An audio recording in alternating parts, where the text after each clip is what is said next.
Assieds-toi confortablement car aujourd'hui on va parler d'un sujet extrêmement intéressant et que beaucoup de personnes ne parlent pas dans le monde de la crypto, c'est-à-dire la liquidité en crypto-monnaie. En fait, tu sais, cet argent qui circule, qui permet de faire fluctuer le cours de l'économie, de faire fluctuer le cours des crypto-monnaies telles que Bitcoin, Ethereum et toutes les autres crypto-monnaies, et ce qui nous permet en fait de pouvoir avoir une alt season. En fait, c'est un indicateur que beaucoup de personnes n'en parlent pas et aujourd'hui, on va essayer de décortiquer, je vais essayer d'expliquer de manière vraiment succincte et vraiment détaillée comment comprendre l'économie en général parce que on aura beau dire la crypto est décorrélée de l'économie traditionnelle, mais en fait, les deux sont liés. Donc, si l'économie traditionnelle va mal, forcément la crypto va aller mal. Alors, comment analyser tout cela? Aujourd'hui, on va parler de tout cela et je vais diviser cela en trois grands points. Donc, on aura la partie micro qui va concerner comment analyser la partie géopolitique, les tarifs douaniers, et bref, c'est le contexte macroéconomique, ce qui agit de manière vraiment supérieure parce que euh, l'économie est un peu en sous forme d'entonnoir. Donc, on a la macro, après on a la micro. Dans la micro, on va aborder ce qu'on appelle les taux d'intérêt de la Fed. On va aborder ce qu'on appelle le quantitative easing et le quantitative tightening. Et dans la troisième partie, celle qui nous intéresse vraiment particulièrement, on va voir comment cette liquidité circule dans le monde de la crypto-monnaie. Parce que une fois que tu ne sais pas à quel moment te positionner, en fait, tu ne vas rien faire en fait. Donc tu vas naviguer dans une eau sans connaître la direction du courant. Donc sans plus tarder, on va passer directement à la première partie. Déjà, salut, moi c'est Cédric Photo. Bienvenue sur ma chaîne.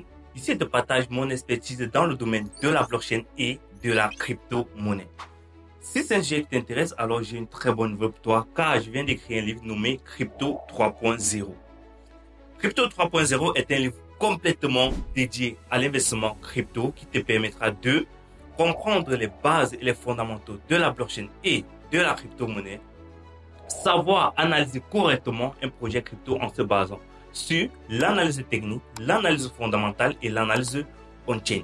Vous y trouverez aussi des stratégies d'investissement crypto qui marchent et qui ont été prouvées dans le temps. Pour avoir ce livre, c'est très simple. Dans la barre de description, vous avez un lien, vous remplissez le formulaire d'éligibilité et vous avez accès automatiquement au lien du livre sous forme de PDF. Alors, va tout de suite prendre ton bijou pour te lancer en investissement crypto. Alors, commençons par le haut de l'entonnoir, la partie macroéconomie. La partie macroéconomie, en fait, ça concerne tout ce qui est géopolitique. Lorsqu'on parle de géopolitique, c'est-à-dire lorsque la situation géopolitique entre les différentes nations n'est pas en bon terme, en fait, la confiance des investisseurs est réduite. Et du coup, ils hésitent à investir dans les actifs hautement risqués tels que les crypto-monnaies. Par exemple, actuellement, si on a la guerre entre l'Iran et l'Irak, bref, vous voyez vous-même l'impact que ça a sur le marché. Donc, ce sont des situations lorsque vous voyez ces situations s'interposer. Dernièrement, on avait la guerre Russie-Ukraine et c'était le même chaos. Donc, à chaque fois que le contexte géopolitique n'est pas certain, il y a vraiment beaucoup de turbulence, il faut s'attendre à une grande volatilité et surtout à la baisse sur les actifs hautement risqués parce que la confiance des investisseurs baisse et voilà. Les investisseurs ont plus tendance à se tourner vers des actifs un peu plus sécurisés, si on va dire comme ça, tels que l'or, l'argent et bientôt Bitcoin, parce que actuellement il est en train d'agir comme une réserve de valeur. Mais tous les autres altcoins, les actions, on a vu le SP500, même si maintenant ça a repris des couleurs en fait, ça agit vraiment sur ces marchés-là. Donc il faut vraiment prendre cela en compte. Aussi, on a les tarifs douaniers. En fait, lorsque les tarifs douaniers entre les différentes nations ne sont pas vraiment en cohésion, vraiment pour faire des transactions. Ça cause beaucoup de problèmes. Parce que l'argent va moins circuler dans l'économie, parce qu'il va y avoir des restrictions, il y a des restrictions pour certaines zones, et cela permet à l'économie d'être un peu contractée. Et une fois de plus, ça crée une incertitude économique, et du coup, vu que les investisseurs ou bien le marché n'aiment pas l'incertitude, les marchés se mettent à chuter. Les investisseurs continuent à se réfugier vers des actifs un peu plus sécurisés tels que l'or, le bitcoin et l'argent. Donc, ça, c'était la partie macro, parce qu'il faut réellement comprendre cette partie macroéconomie-là pour vraiment comprendre aussi la partie micro. Passons alors à la suite, qui est la partie micro, et qui est l'une des parties les plus intéressantes, parce que c'est vraiment où les choses intéressantes commencent dans la circulation des liquidités dans l'économie. Alors, concernant cette partie micro, où on va parler des taux d'intérêt, parce que on aura beau dire que l'inflation monte, mais tout est géré par les banques centrales, telles que la BCE, telles que la Fed. Donc, ceux qui ne savent pas, la BCE, c'est la Banque centrale européenne et la Fed, c'est la Réserve fédérale économique. Non. Ce sont les deux entités, deux grandes entités qui permettent en fait d'imprimer de l'argent pour injecter cela dans l'économie. Eh bien, ils font cela à travers ce qu'on appelle le quantitative easing et le quantitative tightening. Le quantitative easing, en fait, c'est une technique d'assouplissement économique qui permet à une banque centrale d'imprimer de l'argent pour stimuler l'économie. C'est ce qui s'est passé lors du crash 2020 avec le Covid-19. Donc, à chaque fois que l'économie est en difficulté, la Fed a le but de réguler cela et il peut imprimer de l'argent. Et à un moment où l'inflation devient super élevée, c'est-à-dire le prix des marchandises vraiment va à la hausse, l'économie ralentit, le développement économique ralentit, ils appliquent ce qu'on appelle le quantitative tightening. Le quantitative tightening, en fait, c'est une méthode de resserrement économique qui permet de diminuer la quantité de monnaie en circulation. Donc, c'est à travers ces deux méthodes-là que les banques centrales régulent l'économie. Donc, ils injectent de l'argent et à un moment, ils peuvent le retirer. C'est ce qui s'est passé en 2022 et 2023. Il y avait une technique d'assouplement, de resserrement économique qui permettait de diminuer la quantité d'argent en circulation.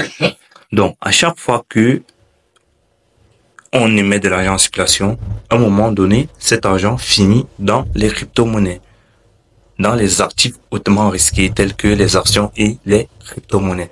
Donc, ce n'est qu'une question de temps.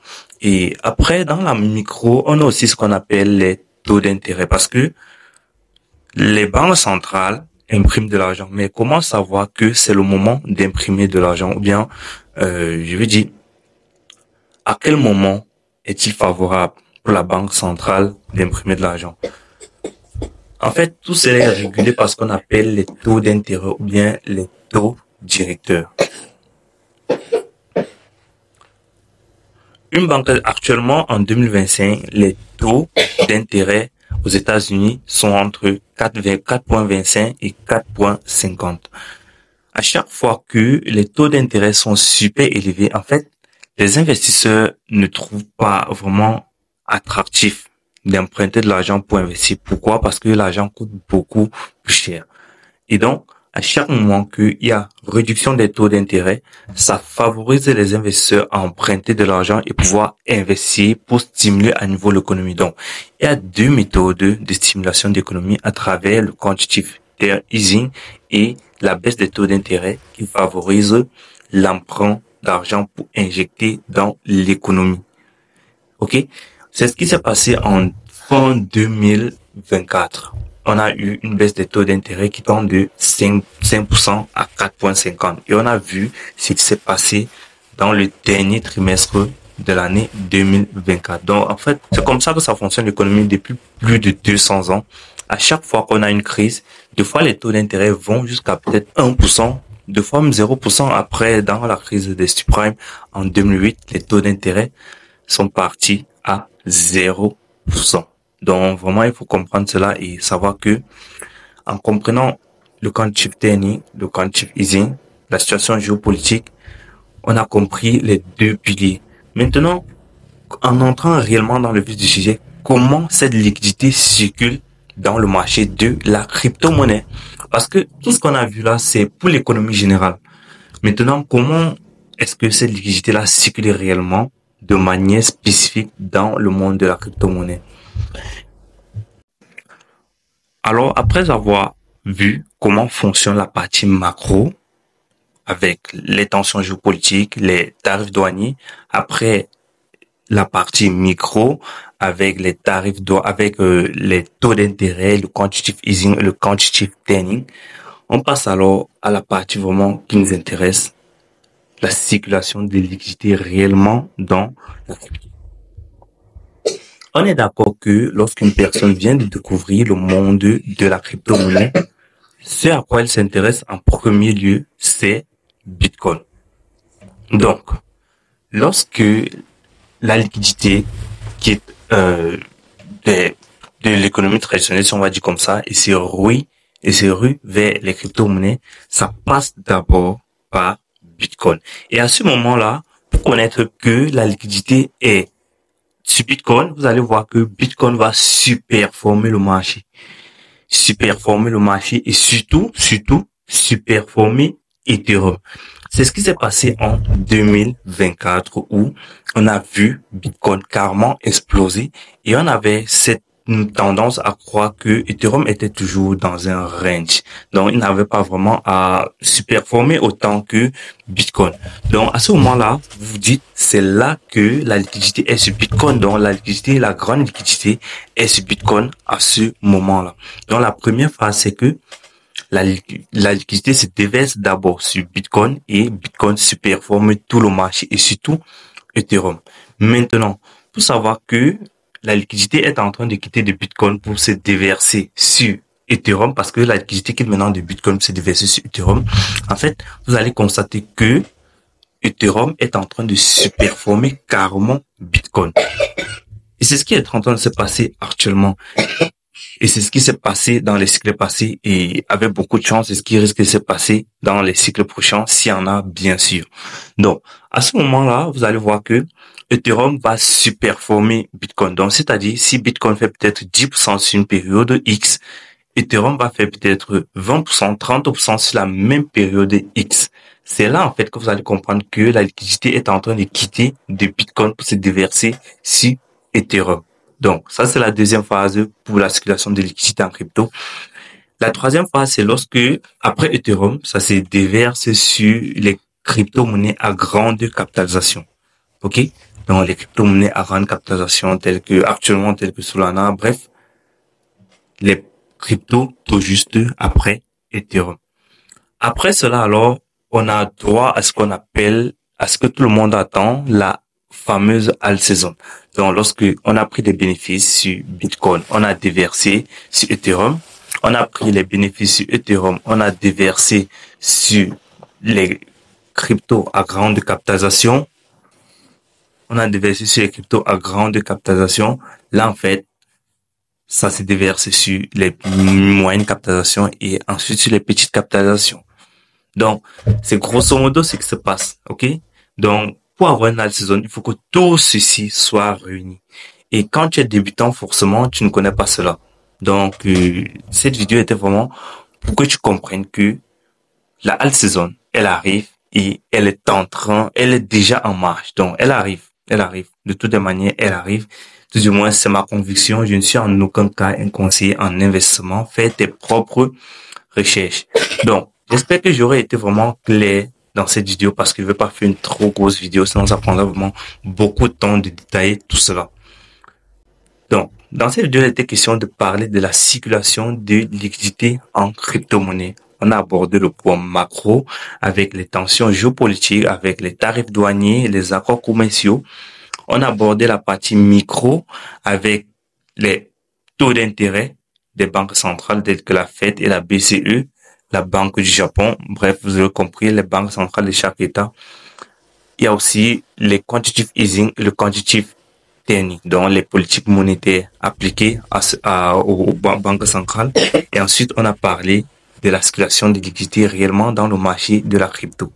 Donc, Bitcoin, après Bitcoin, c'est Ethereum, après Ethereum, les large caps, après les milieux, les moyennes capitalisations et après les basses capitalisations. Et maintenant, c'est un cycle. L'économie, l'argent ressort maintenant dans la crypto pour entrer dans l'économie, vu qu'il y aura de l'inflation. Bref, j'espère que tu auras plu. N'hésite pas à laisser un commentaire si tu veux plus d'éclaircissement. On se retrouve à la vidéo prochaine. C'était Cédric. Merci. Ciao.